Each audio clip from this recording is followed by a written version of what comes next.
اعوذ باللہ من الشیطان الرجیم بسم اللہ الرحمن الرحیم۔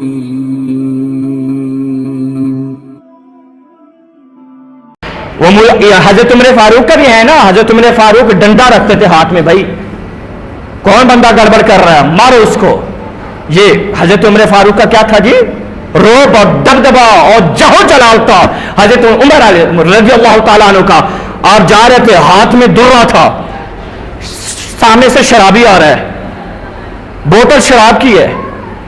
اللہ پاک گناہوں کو نیکیوں میں تبدیل کرے، ایسے کرتا ہے، ایسے جو میں اب آپ کو بتا رہا ہوں، ایسے پھر رب تعالیٰ گناہوں کو نیکیوں میں تبدیل کر دیتا ہے۔ اس کے لیے کوئی مشکل نہیں، اور اس کو پوچھنے والا بھی کوئی نہیں ہے، وہ جو چاہے مرضی کرے، وہ کریم ہے، وہ قدیر ہے۔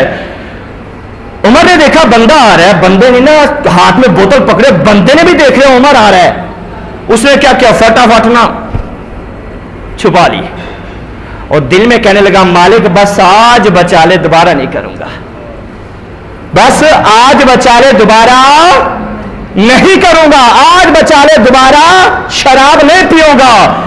اللہ پاک نے بات بچا لیا۔ پھر کیا ہوا؟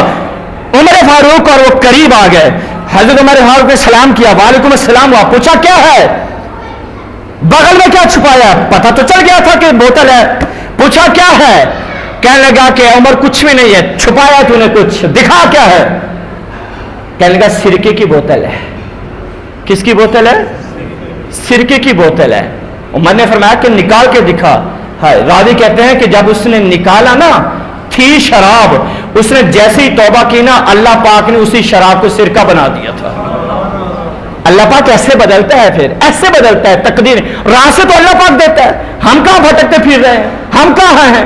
اللہ پاک کی رحمت اس رات میں کیسے پکار رہی ہے، لوگوں آؤ، ارے مانگ لو، تم نے جو مانگنا ہے مانگ لو، جو مانگو گے وہی دیا جائے گا، جو لینا چاہو گے وہی دے دیا جائے گا، اولاد مانگو گے اولاد دوں گا، بخشش مانگو گے بخشش دوں گا۔